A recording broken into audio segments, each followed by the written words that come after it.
I gotta say, I want to touch off with a quick story before we start, and actually it really pertains to your work. And of course, my two favorite books. Oh my. I caught you on a number of different podcasts, but I also saw you on Chris Williamson's podcast, the Hmm. Modern Wisdom one. Sure. And somewhere along the way, you mentioned how you said, "Yeah, I just jump in with whoever asked me to do a podcast. I'm happy to jump with them, help with them." And initially, I was like, "Could I?" He's not going to want to talk to me. I'm like, I have like 30 subscribers. There was no, Mm. even if I do, he's not going to answer. I guess I guess I could try. And I emailed you, and boom, all of a sudden, it was just like the self-limiting beliefs you talk about There just you came go. screaming out of my head. It's just like, well, even if he does, he's not going to want to. Even if it does, it's gonna be, and then it just got a response back. And I was like, holy shit, it does work. Just ask for what you want. Just ask. See, Oh my that's, God. that's the whole reason I say that. That's why I say on an interviewer that has like 2 million followers. Oh yeah, I never say no to interview requests. So I've gotten a lot of people that go, "Hey, you said on Chris Williams, and you don't say no." And at some point, maybe someday, I'll have to be more selective. I sometimes I do as many 11 interviews a week, so it can be challenging, but I enjoy the process. I'm just thrilled to death that there's so many good interviewers out there, whether they've done, 3 interviews. I've done a few where I was the person's very first guest effort. And I said, well, invite me back for your 100th interview. And I expect you to do 100. So, we all got to start somewhere. Absolutely. And, Absolutely. I got somebody invited me to come on their show years ago. And that was, like my first interview. So, I if I didn't enjoy it, I wouldn't do it, but I love it. So yeah. So, Dr. Glover, thank you for being on today. Let's start off. You struck a nerve with a lot of people with the nice guy thing pretty hard. Let's start with your background. What was it like? How did you go from where you were a minister to start and went through a number of things, became a therapist, and then became essentially like the grand master of killing off the nice guys? What was that process like, and what was that path? How did I get to be the OG or the GOAT of nice guy syndrome? I frequently say I am a recovering nice guy, and I've been at this for probably 30 plus years working on my own nice guy stuff. And guys will ask me, Robert, do you ever get done with this? Do you ever get finished? How do you know you're done? And I'll go, I don't know. I'll let you know when I find out. Because I was raised to be a nice guy. A lot of factors went into that. Grew up in a fundamental Christian church that had a lot of negative messages about sexuality, a lot of shame, imposing a lot of toxic shame, fear, and even though I had a lot of good connections with my father, there was a fear factor there because of his moodiness and his anger and critical side. My mother was a true blue codependent, nice girl, lots of covert contracts. She told me as a boy she was raising her sons to be different from their father. Don't be like your dad. In fact, sit around and listen to me complain about your father. That's your job. And it was until I was in my mid 30s and got into therapy and learned about boundaries and started setting boundaries with my mother. And she wasn't a big fan of my boundaries that basically said, we can talk about anything, just not dad. And so that I grew up during the angry feminism of the 60s and 70s. Every man's a rapist and erection's a sign of aggression. And I thought, I don't want to be that guy, just listening to women talk, about all the jerks out there that just wanted one thing. Well, I won't be that guy. Right. And so I was just doing my damnedest to, be a nice guy, be a good guy, be different from my father, be different from the other men, to be kind to women, to listen to them talk about their problems, to help out, to, hide my sexual agenda from them, almost as if I even hid it so much from me that, if you'd asked me, why am I talking to women? I would have never told you because I want to see their breasts. I would have said, I just like talking to women. I feel special when they tell me their problems till you find out, well, they'll talk to, checkout store people or their cat about their problems. I'm on the same level as their cat. I get to hear about, that jerk that they keep going back to. So I was that nice guy. And by the time I was 29 years old, I already had 2 degrees in religion and a PhD in marriage and family therapy.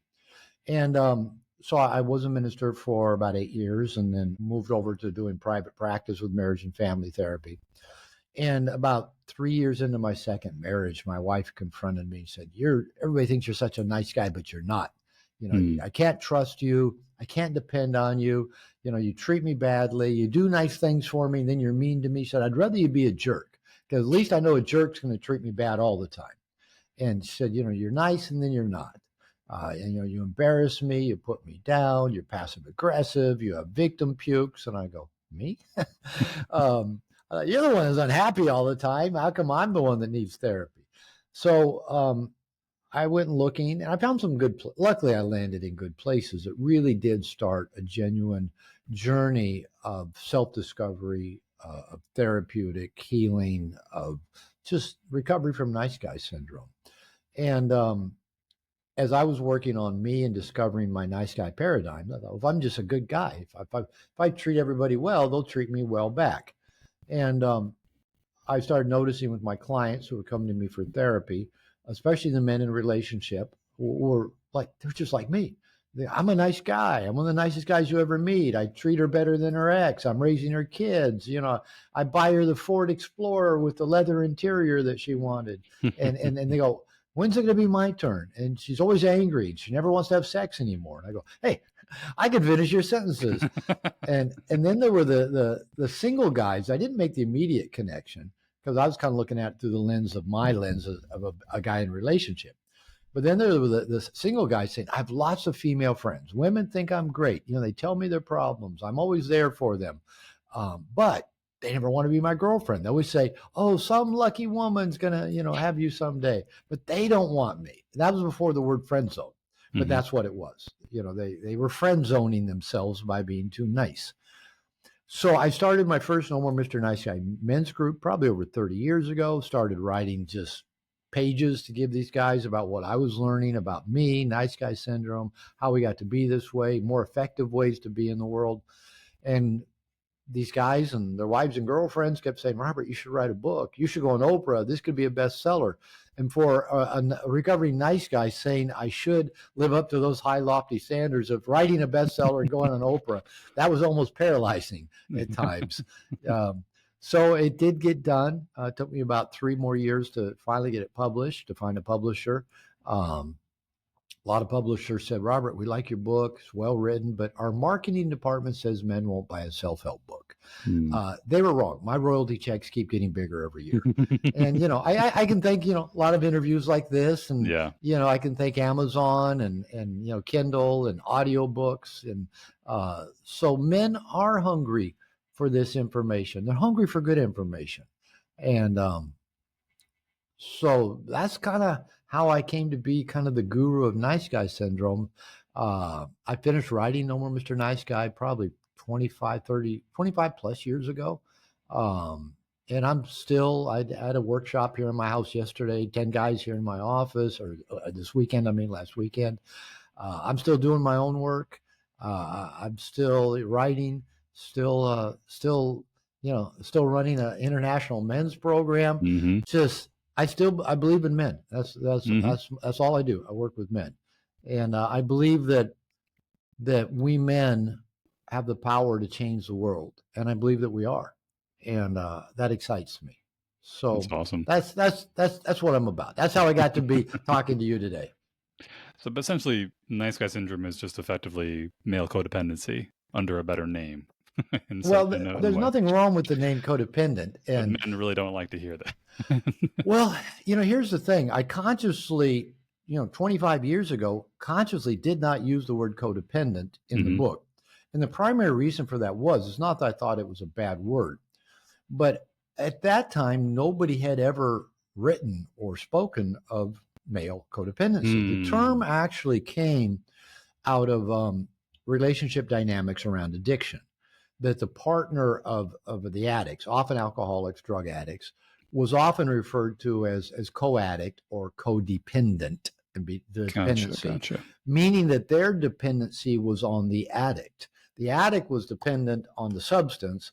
The codependent was dependent on the addict, of usually managing their behavior, trying to fix them, and maybe even enabling their behavior because of their need to have their partner be an addict so they have a job. Now, I didn't, and then from there, because a lot of times that was women in this role of the codependent relationship with the substance addict, there were books written primarily from women who love too much, probably codependent no more, books like that I read and were valuable, but they were written for women. And so when I wanted to address men, I kind of wanted to bring a different paradigm, and not so much a term that guys go, oh, codependent, that's not me. I'm not with an addict, or I'm not a woman, or I wanted to just come at it differently. Now, but it is codependency. Nice guy syndrome is codependency. And actually, there's a term that I like even better that you don't hear used very much, but it's I think, a more descriptive term, and that's borrowed functioning. And that is, I don't have an identity outside of this thing outside of me that I'm connected to. So for the nice guy, I don't have an identity other than the fact that I'm helping you solve your problems, or I'm trying to get your approval or get you to like me. And which means that I almost need you to have problems in order for me to have a role, for me to have an identity, for me to have value. And so it's a borrowed functioning in that I can't just go out and live my life on my terms and have an identity just of who I am within myself. My identity always is externally established or evolved or necessary. So whether we call it nice guy syndrome, codependency, borrowed functioning, it is all basically, in writing with men, it's men who don't believe they're okay just as they are. And I've got to become what I think other people want me to be liked and loved and get my needs met, and hide anything about me that might get a negative reaction. So I hide my needs, my wants, my feelings, my sexualities, because you might respond negatively to any of those things. So again, who I am is always determined by you. If you approve of me, I'm okay. If you don't disapprove of me, I'm safe for now. And so really the core work of recovery from nice guy syndrome is learning to be that internally validated person, learning to be the authentic you. When I say learning to be the integrated man, as I talk about in No More Mr. Nice Guy, it's the ability to take all aspects about yourself, your lightness, your darkness, your spiritual side, your material side, whatever's in the shadow, bring those all in an integrated self that we're comfortable with all of those. So we can see these things about ourselves that maybe we used to hide out of shame, but now we can look at them with non-judgment. I give the example that I can be an extremely critical and judgmental person, typically of other people. I'm not usually that judgmental of me, And so, a few years ago, I would struggle with that. Well, that's bad. It's bad to be judgmental and critical. I've got to quit that. I've got to overcome that. I got to quit being judgmental and critical. And, sometimes it would just be immense that I would just, like, every person that walked by, my mind would just, pick them apart. The clothes they wear, the shape of their body, just how they walked, how they looked. I go, oh, this is a terrible thing. And then it dawned on me that I was being judgmental about being judgmental, and that being judgmental was not going to get rid of the judgmentalness. And then I decided, well, maybe I just should own the fact that I can be judgmental.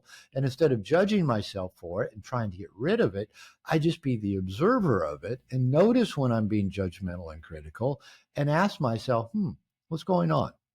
Why today, does everybody look fat and ugly to you? Why today are you thinking, they got up and put the clothes on today and thought that would look good to leave the house wearing? Why today? Because usually once I started letting go of the judgment and in a sense just integrating that, I can be judgmental. I accept that. And now since I'm not being judgmental, I can pay attention to what it's telling me. And usually it's telling me I'm stressed, I'm anxious, I'm tired, I'm overwhelmed, I'm in a hurry and there's too many people in front of me. I get really judgmental in airports. standing Standing in the TSA line. Oh man, if you could hear a recording of my thoughts about every fucking moron standing in front of me. Oh, they decided it was a good idea to wear their pajamas to the airport to fly across country on an airplane. Oh, they never realized you have to actually have your computer where you can slide it easily out and put it in the tray, not in the bottom of your suitcase that you go looking for it while you're standing. My judgment, it can be huge. And I get it because I'm stressed, I'm anxious, I'm going to miss my flight, I'm not going to be on time. I hate being in lines, I hate being impeded. I've just learned to be the watcher of it because I've integrated that where I know that's a part of me. And now that actually gives me a lot more control over it.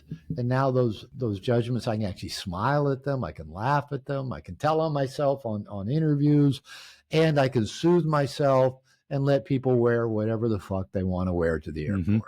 So by integrating myself, all parts of me, then I in a sense, I'm a better person.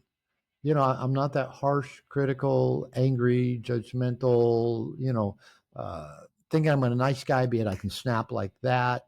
So there's just, and this is an ongoing process. It's an ongoing journey. I still watch the stuff come up, and I still work at lovingly not judging myself. And I still watch my nervous system get triggered by various things. Yeah. And I just notice it quicker. And I usually have a better response rather than an old reaction that I used to have.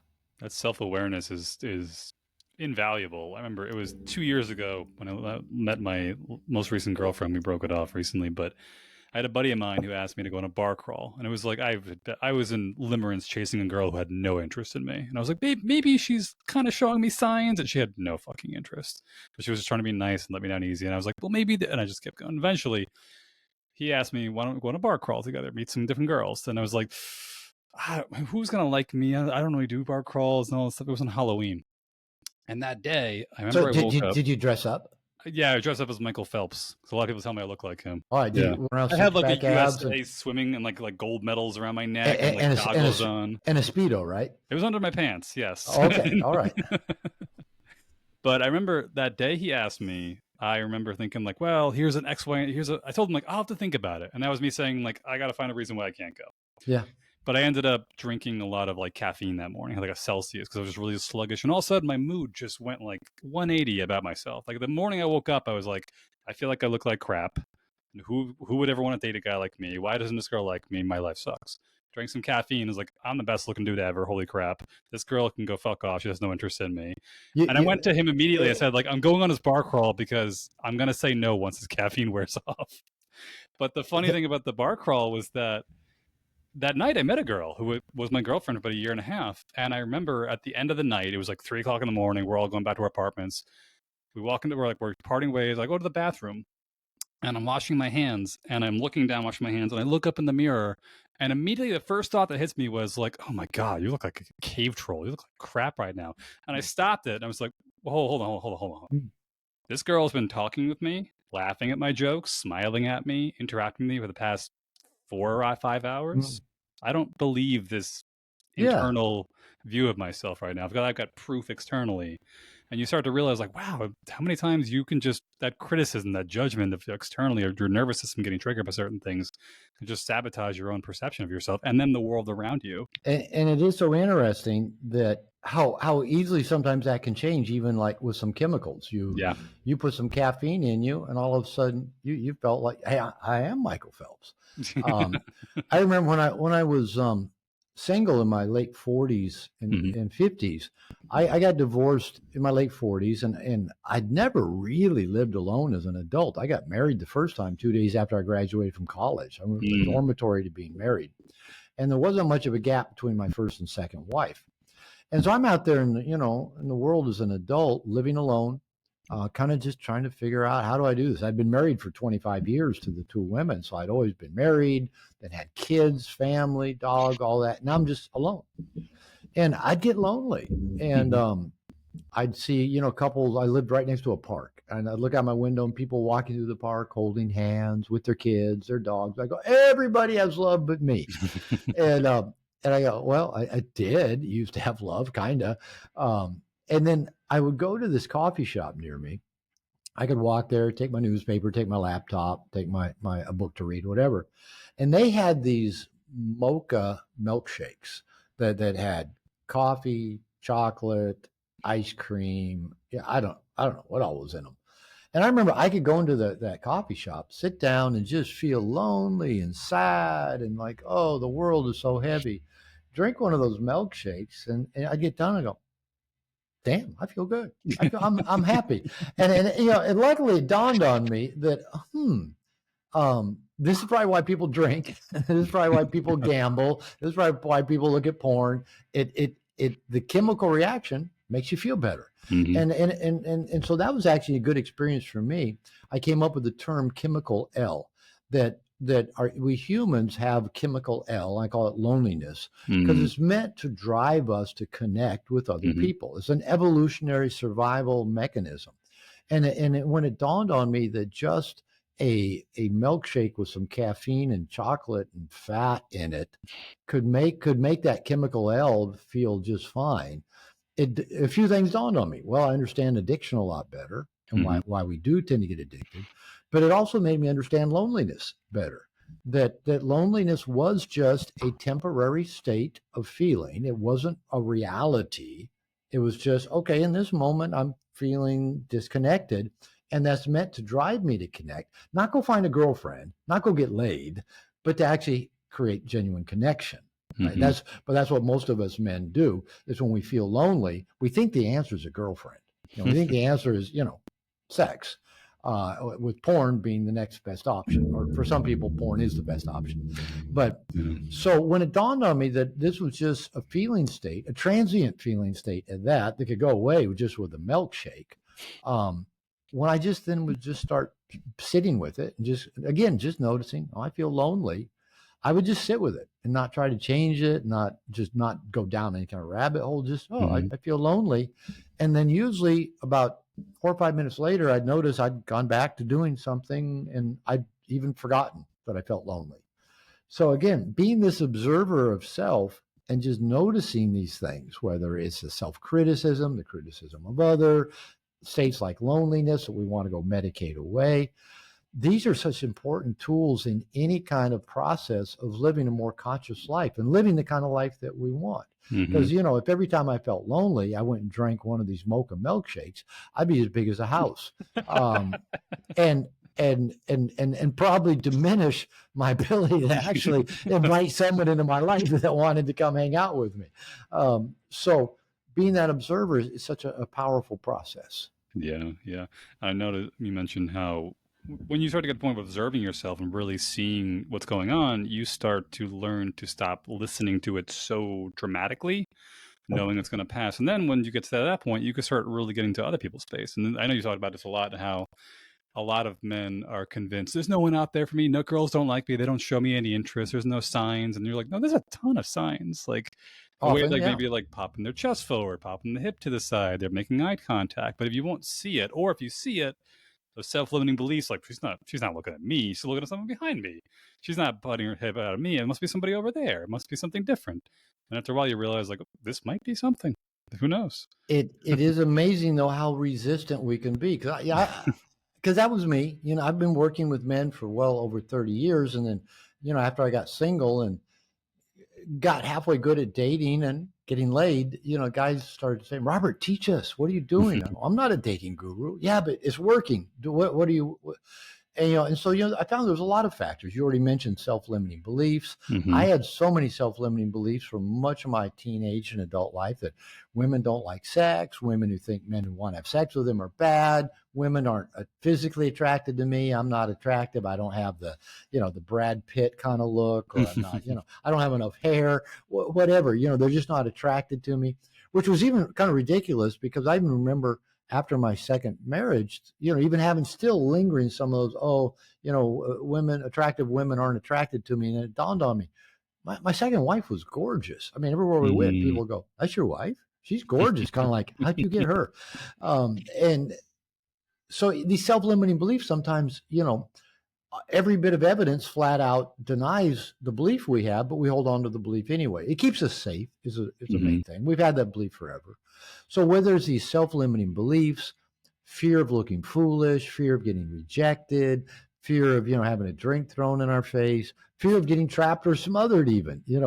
We've all got these, most of us have these self-limiting beliefs. Most of us have, just this stuff that gets in the way. And for me, it was just challenging a lot of those. And one of the things, as you said, that for me is I did have to start becoming aware of the indicators of interest that women show. Women don't tend to put up a billboard that asks me for my number, dumb shit. They do other little things. And again, but if we don't believe women are attracted to us, and often we're so invested in the hot woman, we got these blinders on. Oh, that woman is so hot. If I could have her as a girlfriend, my life would be perfect. Yeah, you don't know. You have no idea of what your life would be like if you had that hot woman in your life. And then so what happens, there's all these other indicators of interest that we just ignore or tune out. And sometimes they're even so blatant. And so when I work with guys around paying attention to them, they're often, dismissive of them. Oh no, that couldn't be about me. Oh, really? The indicators of interest, a lot of these dating gurus tell you, oh, if she's twirling her hair, no, that's just a sign of stupidity. Stupid women sit and twirl their hair. Oh, she crosses her ankles. No, she's probably just trying not to fart. But there are some pretty clues, and sometimes they're so friggin' blatant we still ignore them.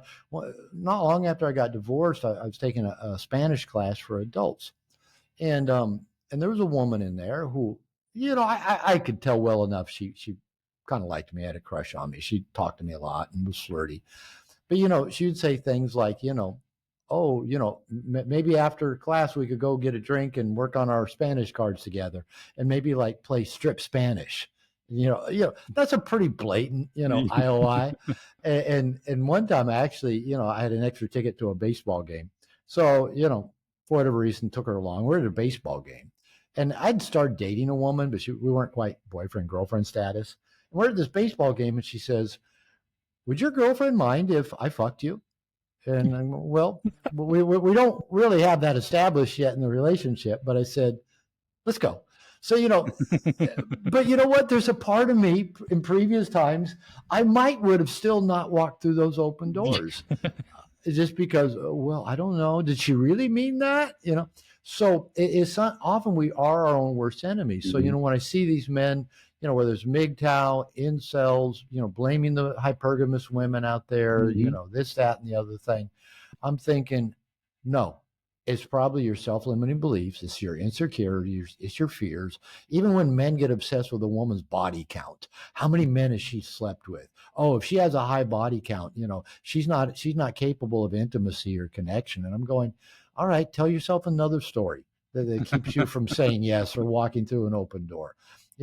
Why does her body count matter? But again, men get caught up in all this silly stuff instead of just saying yes. And I went through what I call my integrated man whore phase in my 40s and 50s. I wasn't looking for sex. I didn't push any woman to have sex with me, not one. I haven't tried to get a woman to have sex with me since my second wife, and that's been over 25 years ago. And that was a 14-year marriage. I'm constantly trying to get her to have sex. But I gave up on that. I quit doing that. Swore off trying. These women were, propositioning me, getting naked on first and second dates.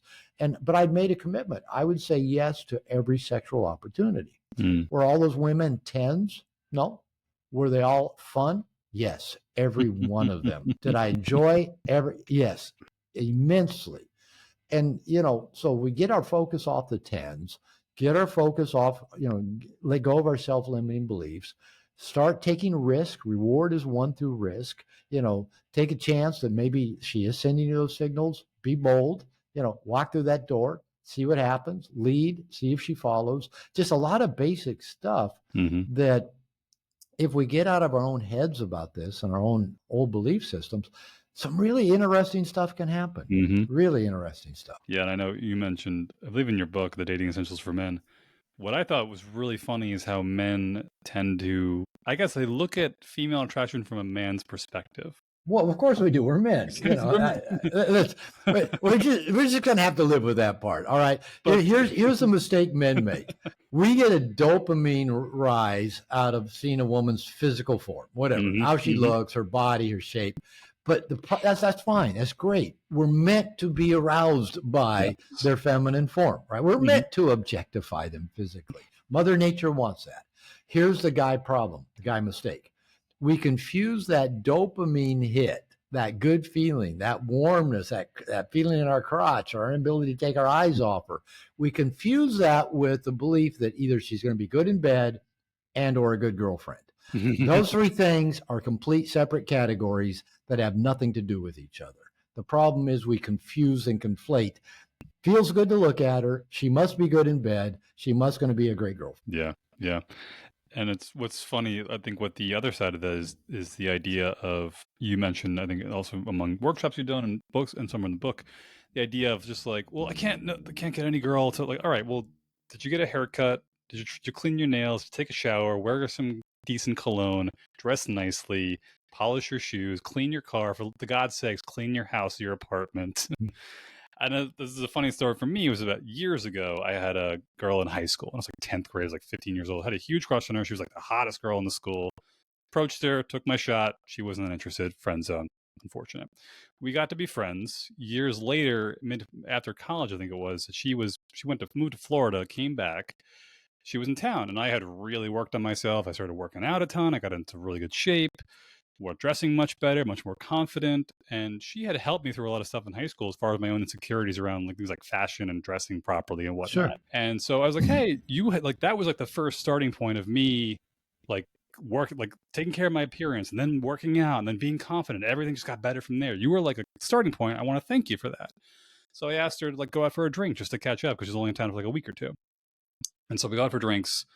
We're catching up, we're talking. She's like 2 Long Island iced teas into it, and she's just there's the magic formula right there. One Long Island iced tea usually will do the job.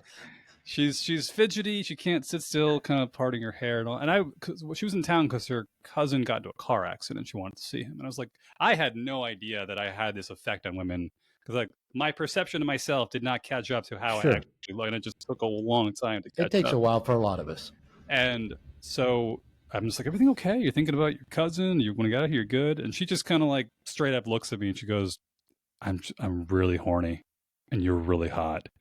And like 10th grade me was like, oh my God, the hottest girl. And the horror of the story is I took her back to my place and my room was a disaster. Oh, it was a complete mess. And she immediately was like, I'm going home now. This is not really for me. The question was, how horny was she? Yeah, not that horny. Well, and you know, the point here is that I know some guys will object and say, well, I shouldn't have to do X, Y, or Z to get a woman. Mm-hmm. Okay. But, you know, it's people have known for all time. And, you know, a guy out there named Orion Tarabant's got a show called I read his book. Yep. Yeah, I've read his book. He's interviewed me. I've interviewed him. Mm-hmm. And he says basically, and I say this in Dating Essentials for Men, I say it a lot more simply than Orion does. When I interviewed him, I said, Orion, do you have a tendency to make things overly complicated? He goes, yeah. I go, you did. You know, basically I read this first chapter that goes into all this economic theory of exchange of value and how the value can be variable, but to have a relationship, both people have to get something of value out of it, and how men and women are different. And finally he gets to the point where basically he says, you know, men are attracted to Barbie, women are attracted to Ken. I go, that's it. I had to read all that long to get to that point. But yeah, I talk about that in Dating Essentials for Men. Every relationship has an exchange to it. I call it cooperative reciprocal relationships. You and I right now have a cooperative reciprocal relationship. We both agreed to spend some time together, cooperative, and hopefully it's a reciprocal relationship. We both get value out of it. I get some visibility from my books, from my programs. You get somebody to come on your show that might, you know, help your show get a few more subscribers and likes, and we get value out of it. That's the nature of a relationship. And a relationship where one or either party is not getting value is not going to last. And so, you know, I asked in Dating Essentials for Men, you know, would you want to date a woman that looked like she never exercised in her life and maybe spends her day, you know, watching Kardashians, eating Cheetos and never read a book and can't pay her bills? Or I used to say balance her checkbook, but I don't think anybody does that anymore. Not anymore. Not anymore.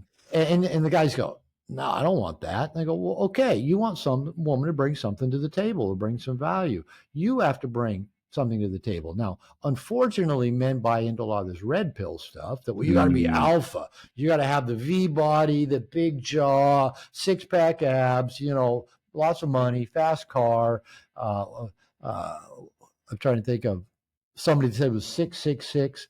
Yeah, you're 6 feet tall, six-figure income, 6-inch dick. Yep. and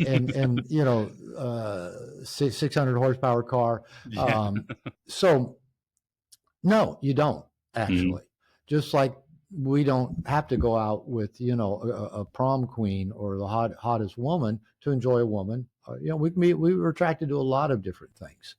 And so these self-limiting beliefs really do get in the way. But the truth is, though, we do have to bring something to the table. Now, I'm a big fan of bring you to the table. Be an interesting you that somebody would want to be around you and hang out with you.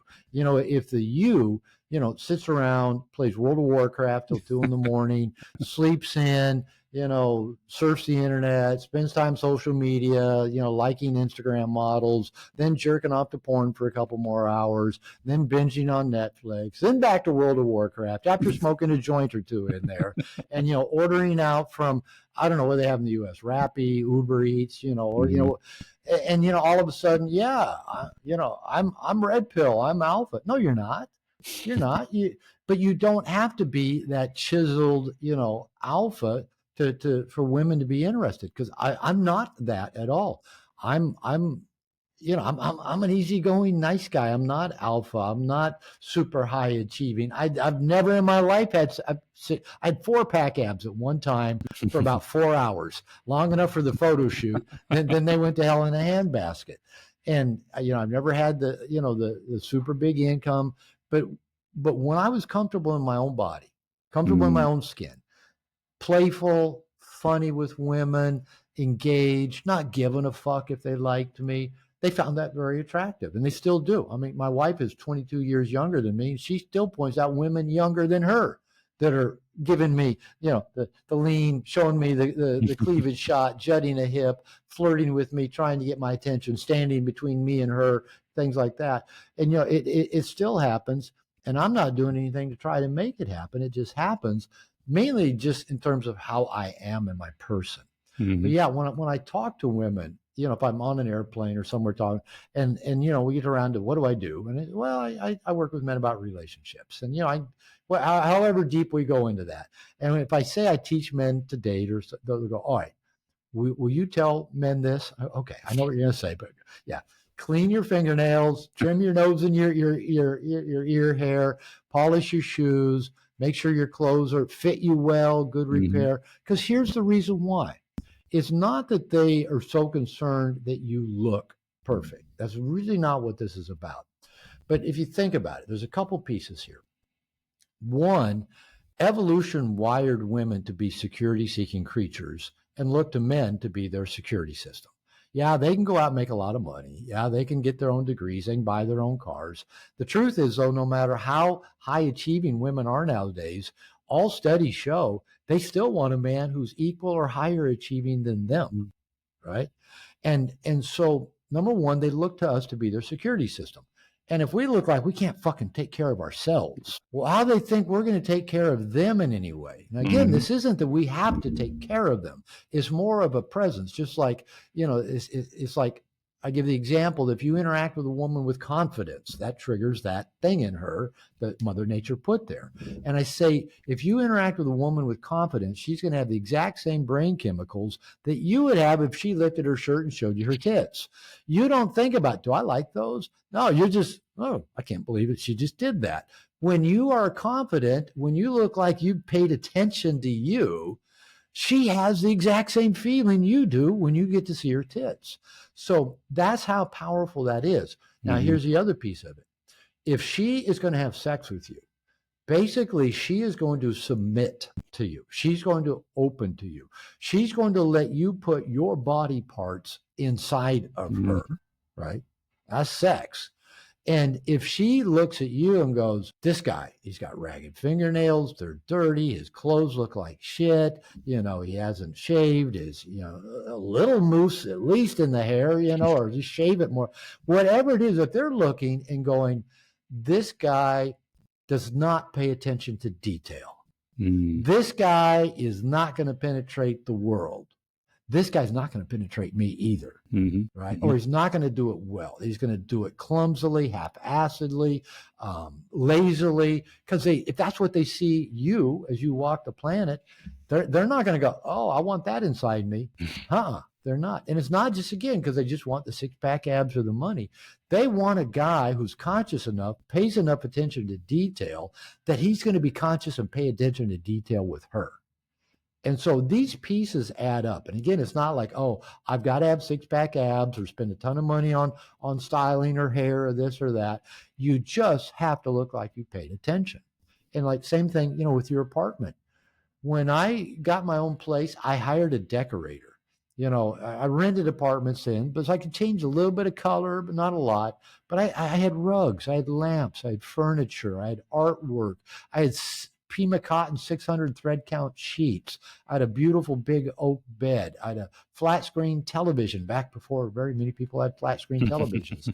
I had good booze in the freezer, candles, good music, because I liked that. I liked coming home, walking through my door of my apartment. It's clean. There's no dishes in the sink. The towels in the bathroom are hung up. My bed is made. The lamps are on. I left my apartment that way every time I left because I like coming home to it. And I also left it every time not knowing who I might bring home. Yep. And maybe that's, for some guys, just fantasy, wishful thinking. But I can count a number of times where I went out somewhere, not even going out on a date, maybe just, going out to listen to some music or going to a salsa class, and brought a woman home. And, when they come in and they walk through your apartment and they all walk with their hands out like this, looking around going, did you do this? Meaning, did you decorate it? I think I see a woman's touch here. They go, did you do this? And then the other question was, does it always look like this? And because they're going, if I pay that kind of attention to detail, they're in the right place, right? And so then when I say, hey, take your clothes off and get in my bed, and they're walking to my bedroom, unbuttoning their shirt, saying, I can't believe you tell me what to do. I never let men tell me what to do.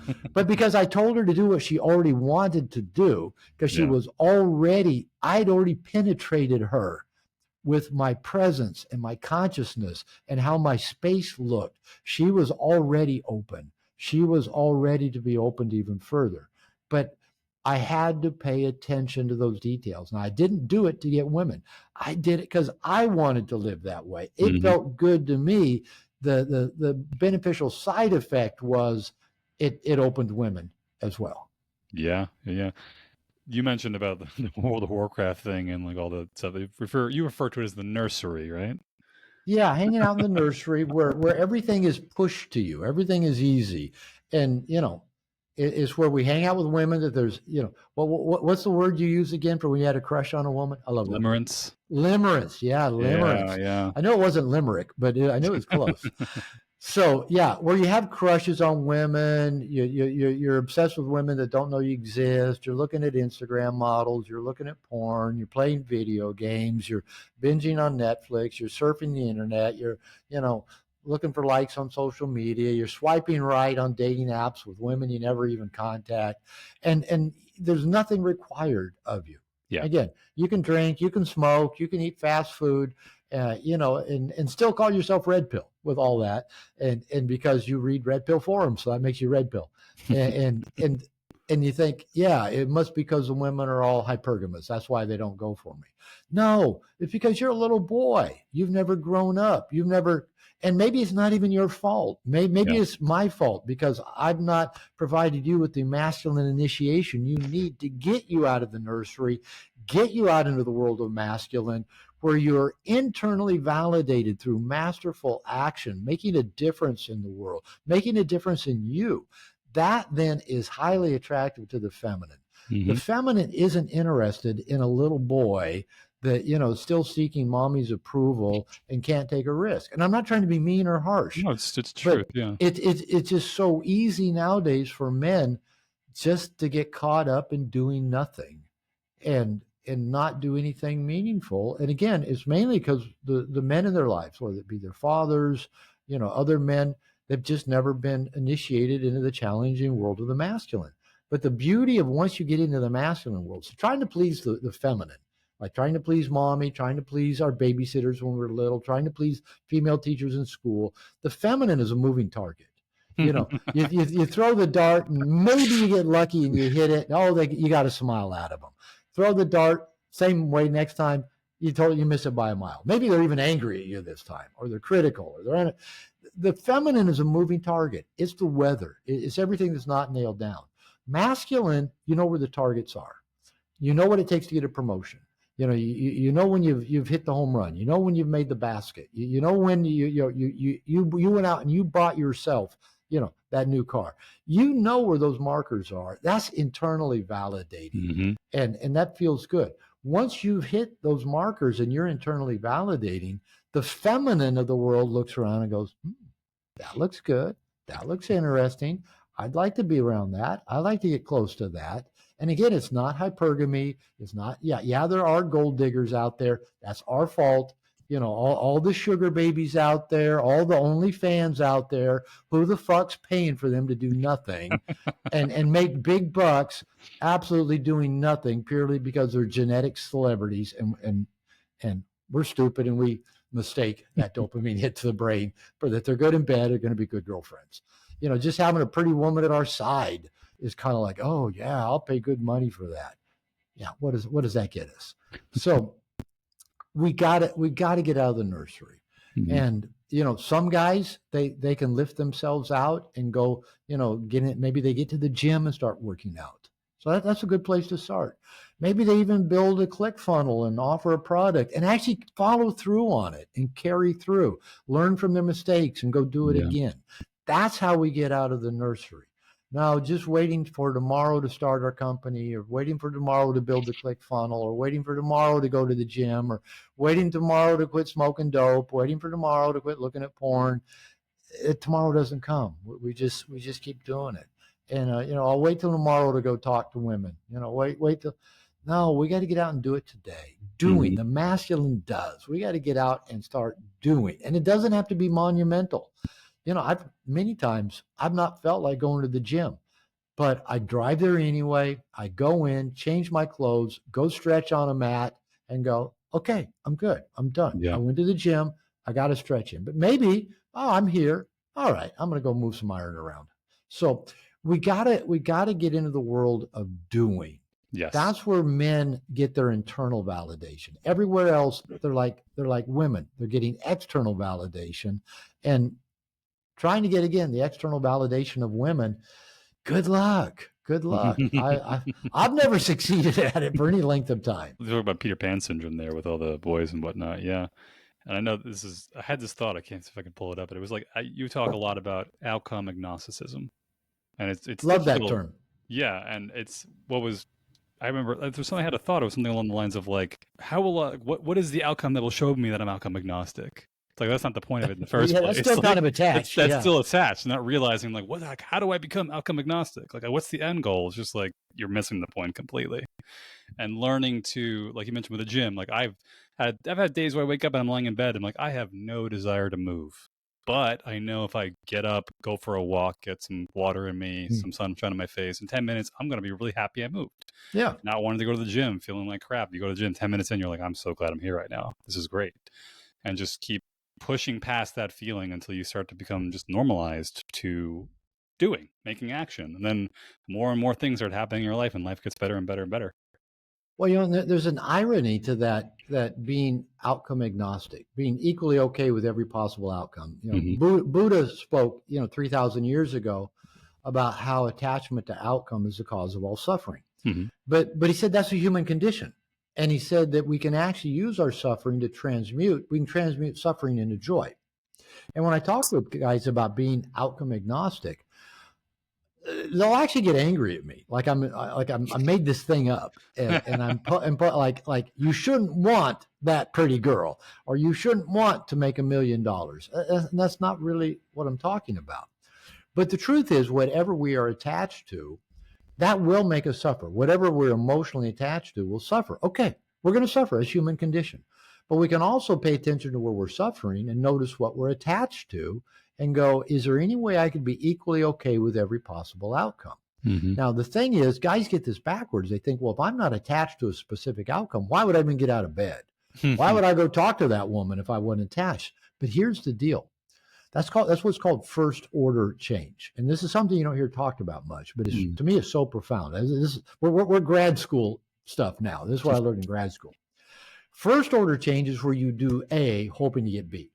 All right, so you're attached to B happening. You try to figure out what's the best A to get me to B. So, I want to get laid. So what's the best A to get me to B? And sometimes A can make B happen, but then sometimes it doesn't. And sometimes it happens not like we expected. But we're attached. We want it to happen like this. So we keep trying to adjust A to get B to happen. And it doesn't matter if we're trying to get a girlfriend, trying to get our kids to behave, trying to get our boss to give us a raise, trying to get our wife to want to have sex with us when she hasn't wanted to in 15 years since the kids were born. Whatever that B is, doing more of A is kind of the Einsteinian insanity thing. Doing some more of the same thing, hoping for different results. So first order attempts at change is if I do A, I should get B. But the truth is, the world rarely works like that. It rarely goes along with our mathematical formulas of how to get from A to B. Second order change is where you just fundamentally shift something in the system. And the example that I heard in grad school, and this applies to like me as a therapist, is that, those little the toys over a baby's bed that the mobile. Yeah. It used to be the little butterflies and flowers, and it's to get the baby's eyes, connecting with their brain and hand-eye coordination. Now you wind them up and they just move. Oh, no wonder kids love to be everything pushed to them. They don't have to touch the mobile anymore. The mobile will just turn for them. But if you took the old-fashioned mobile, this had some sticks, some string, some flowers, some butterflies, and if you go up to the mobile, it's above the baby's crib, and you perturbate it. You touch it, you move it, and you get it spinning. The question is, how can you know where it's going to come to rest?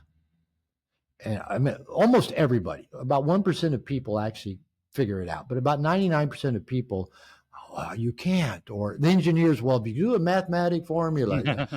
The truth is, it's actually a simple answer. It will come to rest exactly where it was when you perturbated it, because the system, nothing changed in the system. So wherever it came to rest the last time it was perturbated, it will come to rest exactly the same space, because whatever its balance and gravitational pull is, it will keep being the same. So it doesn't matter how many times you hit it, soft, light, right hand, left hand. If nothing changes in the system, it will still come to rest in the same place. That's first order. Right? I'm going to keep doing A, hoping B would be different, but B keeps ending up being the same. Second order change is maybe you clip off one of the flowers, perturbate it now, you have no idea where it's going to come to rest. It's unknown. Now, once the first time it comes to rest, you now will have an idea the next time where it will. But that first time, you don't know where it's going to come to rest. So that was always my job as a therapist. When a couple would come to me, well, we have this problem. If I bought into their definition of the problem and just took sides with them and tried to get them to do more, that I'm not going to help them at all. But if, for example, I could get them to reframe the problem, like, I'll give you an example.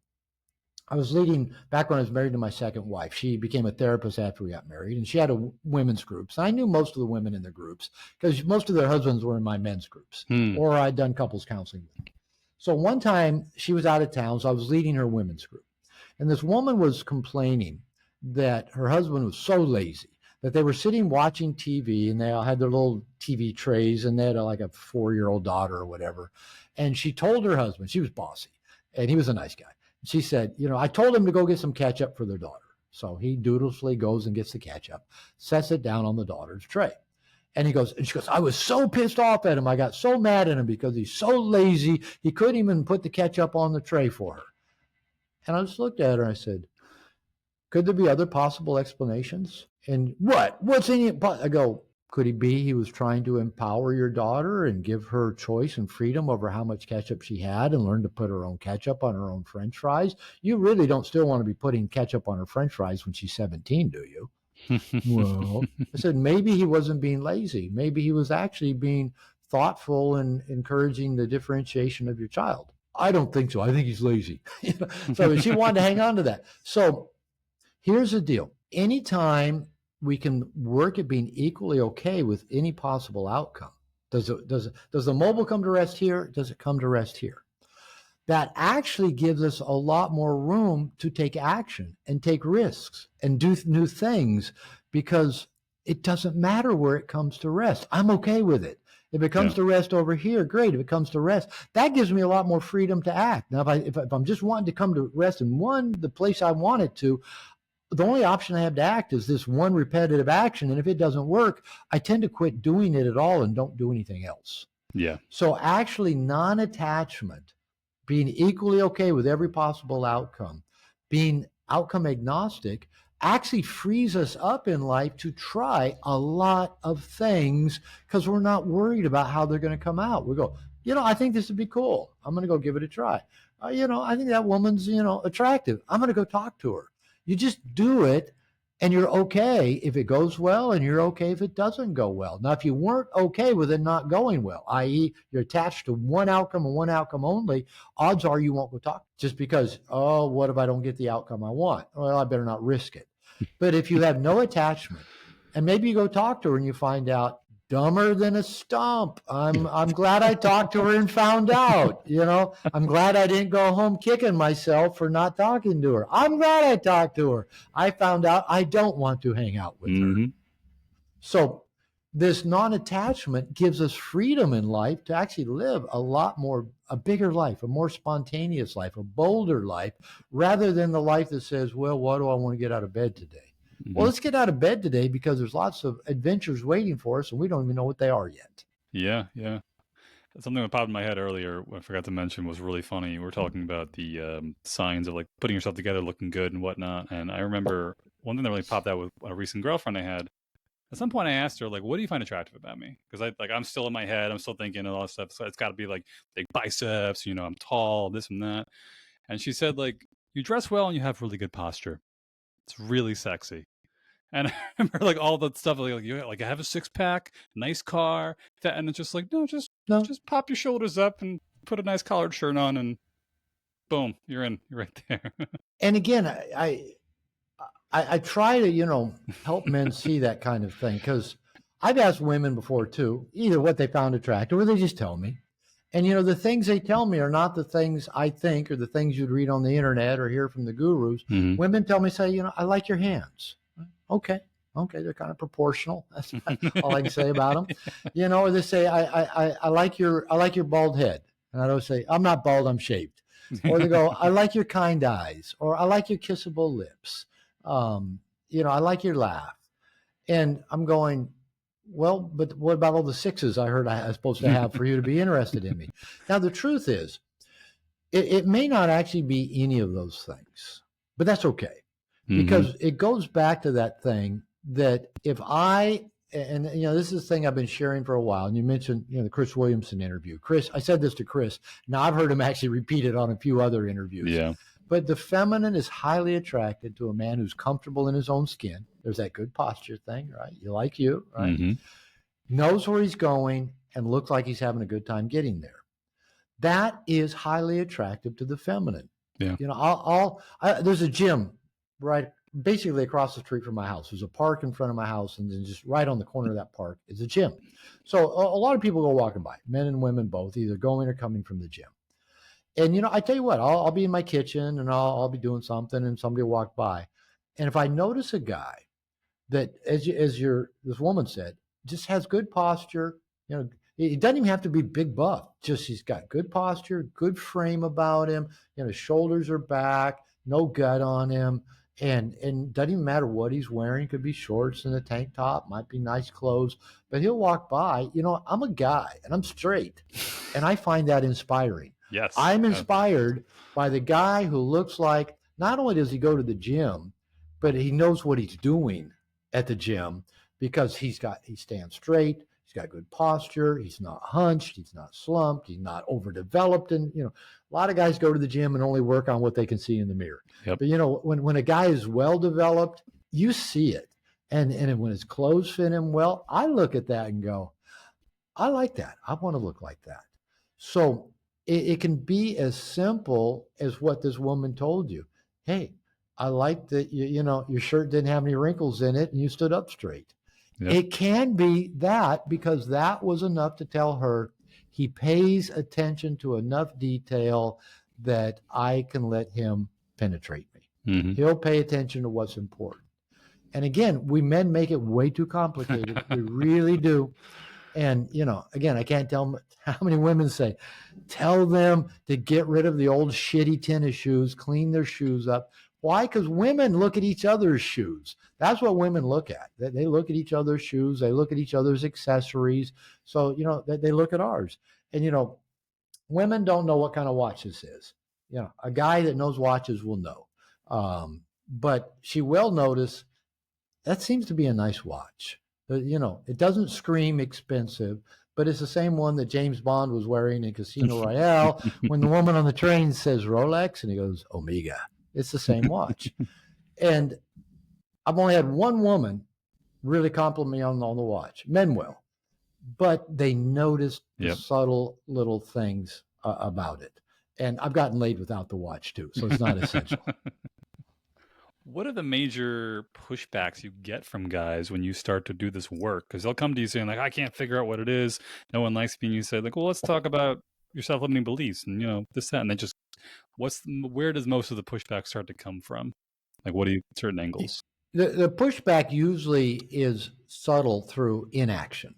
Because like, I remember when I taught my first dating workshops. I'd already been teaching No More Mr. Nice Guy workshops, but when some of my clients said, Robert, what are you doing? Teach us.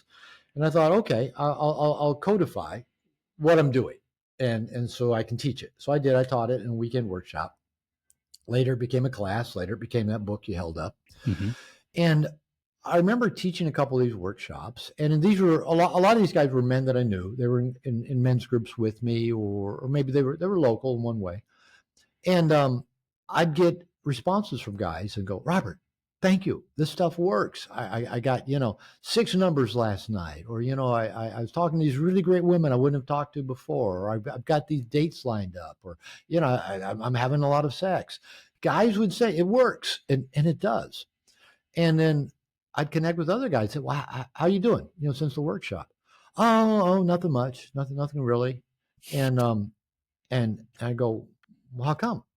They go, well, honestly, I haven't done it. Okay, you haven't gotten out of the house. You haven't expanded your route. You haven't lingered in public. You haven't talked to the people. You haven't tested for interest. No, I really haven't done anything we talked about. I said, well, wait a minute. You paid good money to come to that workshop. You spent 2 days with me of your good time. I gave you all the tools you needed. Other people are using them and they work. And how come you're not doing them? Oh yeah, I don't know. I'm still afraid I'll look foolish or I'll get rejected. Yeah, there's some reason in that. And so me, I'm always curious about stuff. That's why I write books. I get curious. Right? What's this thing, this nice guy syndrome that I've got and so many guys have, or how can I learn to date? And then I didn't set out to write a dating book, but guys asked for the information. Mm-hmm. So I get curious. Why do some people take the information and use it and some don't? Especially when it's relatively easy information to apply and relatively, you see results quickly. And I really got curious about that. And I could apply the same thing to my men's membership program that we're just this week, tonight at midnight UTC, we'll close enrollment until the next 28 days for the program. And typically we get 50 to 70 guys a month to come and pay, to be part of the program. And they're excited. I was on a call earlier today, a drop-in call, all the, 28 guys on the call. Some of them already are members. Some, are going to just join. Some are going to join. And they're all excited. all looking for men's programs. They're all looking for connection with men. They're all looking for support. They're all looking for accountability. They're all looking for it. And we provide it. We give it. But yet I know with a membership program, because I've been running one for a long enough time now, there's also this attrition rate that all membership programs have, that even though we're giving them what they say they want, they'll start dropping out. Most attrition rates are around 50%. People sign up for something believing this is what they want. And then, a month later, 2 months later, 3 months later, no, not for me, or I've been too busy. So what people do is they don't usually just come out and say, I'm not going to do that. I'm not going to go out and test for interest. I'm not going to get out of my house and expand my route. I'm not going to join, some of your calls on there. I'm not going to post on. They don't say that. There's not that verbal pushback. They just don't do it. Mm-hmm. They just don't do it. Now, I'm even though I'm judgmental, I'm not going to be judgmental because I get it. I've signed up for stuff that I never did. It seemed good in the moment, paid money, signed up, whatever, and go, I really am too busy, or I just really don't have room for something else on my plate right now. I get it. We are all busy, all of us. We live in a busy world. And we all have our self-limiting beliefs that feel familiar, normal, who just kind of talk us out of things. Later, do it later, not now. You'll have more time later. You'll have more energy later. Don't do it if you can't do it all right now. Just wait. And those little voices just whisper, and so that's how most guys will react to anything that I teach. They may up front say, I love your book. This made sense. This is great. This is exactly what I need. And then a month later, cancel my membership. Okay. I used to hurt my feelings, but I've kind of gotten over needing that external validation. It almost feels more like a loss, like I'm losing a friend. Like, man, this could have been good. And again, whatever people's reasons are, they're good reasons. But we're creatures of habit. We tend towards isolation. Let me just kind of hang out by myself. No high expectations. I don't want anybody to know how really, you talk about how harsh your judgment was of yourself in the past. Did you really want to go around and expose that to people and let other people know how harshly you judged yourself? No, probably not. You kept that to yourself. And if you got vulnerable and real with people, you might have to let them see not only your harsh judgments, but what you believe to be true about you, that you really were a loser. Do you really want to go open up and just let people say, here I am, I'm a loser? I know it's obvious. No, it's obvious to you, but it's not going to be to anybody else. But we don't know that. Yep. So we're used to just that isolation, I'll just gather more information. Your generation is the best informed generation that have ever walked the planet. And you're also the most immobilized that I've seen.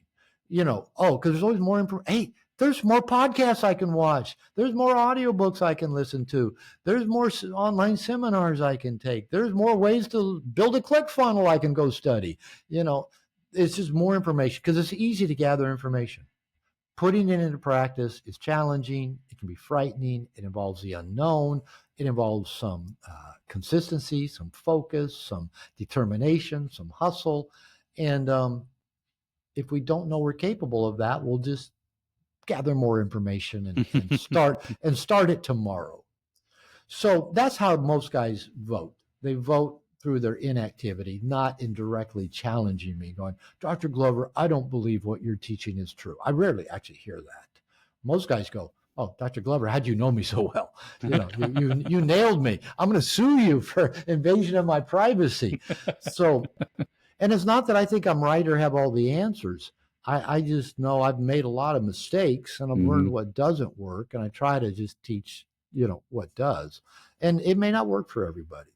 And I'm okay with that. I'm all right with that. If it works for some people, that makes me happy. I have a friend, and it was the funniest thing. I was talking to him about learning, just getting him to practice saying no, asking for what you want. Don't be afraid of getting rejection. He's a chiropractor, and he's got some patients here and there that they're just problematic patients. They don't do the work. They don't do the stretching exercise on their own. Uh-oh. I went to the chiropractor yesterday, and I haven't stretched yet today. And somewhere in the conversation, he was talking about feeling uncomfortable with firing patients, getting rid of them and things like that, or not bringing them on board in the first place. And it kind of overlapped even with his personal relationship with his wife and his life and how certain things. And somewhere he mentioned, "Oh, I'm doing NLP, which is neuro linguistic Yeah. programming." Yeah, I know what it is. And he mentions, "Yeah, it should be good for like sales and this and that." And I stopped and I was like, "Okay, that's great, but make sure you're not just taking this course to avoid the actual practice of learning to say no." Yeah. And he looks at me and he goes like, "How fucking dare you call me bullshit?" Like, that's exactly that's what our men friends are for. That's, we really do need guys in our life to both love on us, support us, and go, bullshit. Yeah. We need that. And you know what? My fourth book that I co-wrote with one of my coaches called The Big Stick, and it's just it's just an overview of a lot of stuff that I've taught in my books, my courses, and we called it The Big Stick because I use that term a lot. And that's one reason I love working with men is that I can take out the big stick and smack them upside the head, and they'll go, "Thanks, Dr. Glover." Thanks. Nobody's ever done that with love before, and because I'm not mean. One guy posted on the forum for my men's program the other day, said, "Has anybody else had this problem? I've been dating this woman for a couple of months and she's got 2 ex-boyfriends that keep sending her text messages. What should I do? How can I get her to quit? How can I?" And then he was trying to manage this woman. Yeah. And some guys were kind of giving a few answers. I just posted, I said, "What, is she your property now? Are you trying to control her?" And he just wrote back and said, "Oh, Dr. Glover, thanks for the punch in the gut." and he meant it. He meant it. He'd fallen into a behavior of like she belonged to him. She was his property. He had to manage her. That's the ugly side of the patriarchy that we've heard about for so long. That ownership. You belong to me, therefore I can control you and tell you can't get messages from your ex-boyfriends. If the woman wants to be with him, she's going to be with him. If she doesn't, she's not going to. And if he doesn't like sharing her and her, keeping other men around, he can move on, right? But trying to get her to change. So anyway, he said, "Thanks for the gut punch." So that is why I like working with men. And your buddy probably deeply appreciated you just, lovingly saying, "Don't forget to do the work, buddy." Yep. Well, I'm actually curious. I want to ask about that. Not to degrade women by any means, but you mentioned before, like how you love just taking a stick out and just smacking them and they go, "Oh, thank you, I needed that." What is the difficulty you found with working with women in these contexts of getting them to work with you? Well, I don't work with women. Or previously, if you did, but you decided at some point not to. What was the? There wasn't ever a decision not to work with women. The decision really was kind of an evolving thing. That again, my background's marriage and family therapy, so I've worked with a lot of women, both individually, couples, family therapy. Done a lot of work with women. In fact, for example, I'll give you one example. A woman I worked with years and years ago. She was in a marriage. She wasn't really in love with her husband. I worked with her probably on and off for a couple of years, and then for whatever reason, I don't know if she got a job. I think she'd been a homemaker. She went and got a job and didn't have time or whatever.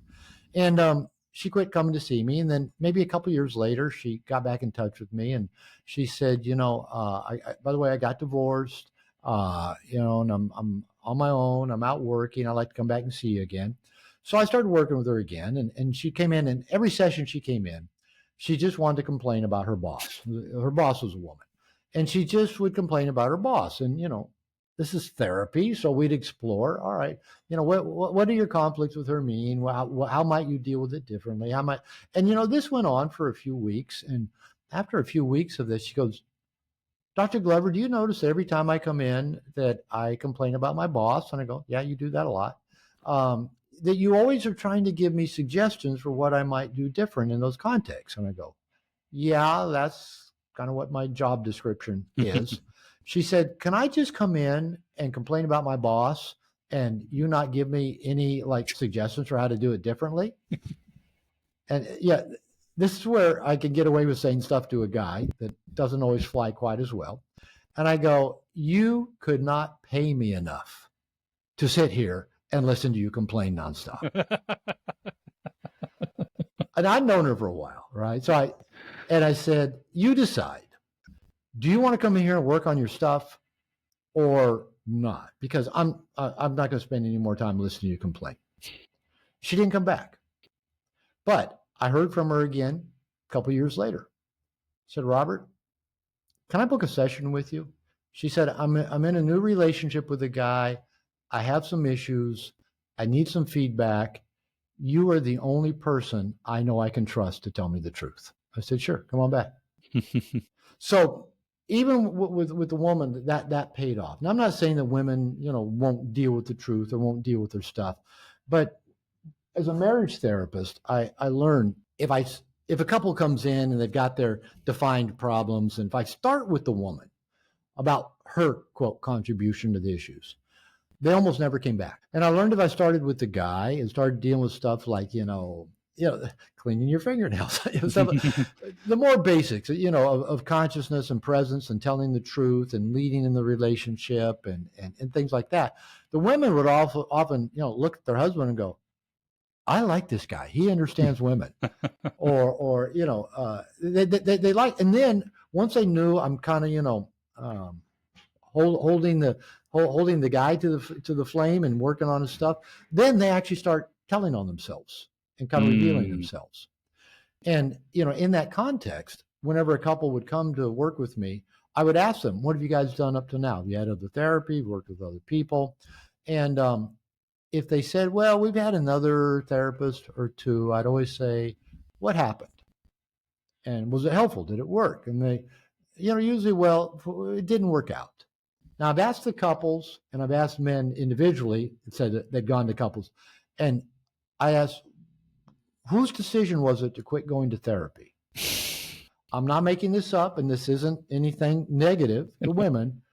100% of the time, it was the woman who decided they weren't going back to that therapist. Okay. Now, I thought, okay, maybe this is just my projections on women. So I went to a conference, this is several years ago, with a guy named Terry Real, who's actually pretty famous and really high up in the marriage therapy world. And back then, he was charging thousands of dollars a session. Mm-hmm. And someone told me recently, somebody really famous, he's their personal therapist. I can't remember who they said it was, but he is then was a self-identified feminist, and, kind of high up in the feminist movement, whatever that means. And he said the same thing. In couples therapy, you can't start with the woman because she won't come back. You got to start with the guy. And the way I liken it is, okay, if they came to me for salsa lessons, I couldn't start teaching the woman how to follow if the guy didn't know how to lead. Right? I got to start with the guy, teach him a couple moves. Once the guy knows a couple moves, I can teach the woman how to follow with those moves. So I got to start with the guy. If there's salsa lessons, I'd start with the guy. So that's just the model I used working with couples. Now, I didn't make a decision that I wasn't going to work with women. It's just that it's kind of a matter of, how big is my plate and how much can I put on it. That when No More Mr. Nice Guy came out, I was already doing a lot of work with men, leading a lot of men's groups. When I closed my private therapy practice in Seattle area, I was leading 5 men's groups a week, and just my business just filled with men. I'm still seeing some women, but just more and more it was men. By then, all the workshops I was doing was just with guys. I found if I did co-ed workshops with men and women both, the women would talk, the men wouldn't. And so I thought, if the men are going to talk, it's got to just be the guys. Yeah. And that's not the women's fault. That's just guys. We don't want to say anything stupid or get embarrassed or have a woman, not approve of us. So it just evolved that I worked with men, and, mainly I just love working with men. I just enjoy it because I can take out the big stick. I can give them the gut punch. They don't go away for 2 years and then come back. They'll go like they used to, if they were in a men's group with me, they'd come into a group, session and go, Robert, that thing you said to me last week, I really took offense at it. I was pissed at you. I wasn't ever coming back again. But, I sat with it for a while and kind of figured you might be right. So thank you. I'm back. I've heard that so many times from men. It only took them a week, not a couple of years to get around to, well, maybe that's what they needed to hear. And so, again, it's just that I only have so much time in the day, and I love working with men. My books are all directed at men. I get us, So I just think it's the best use of my time and my experience and my expertise. Absolutely.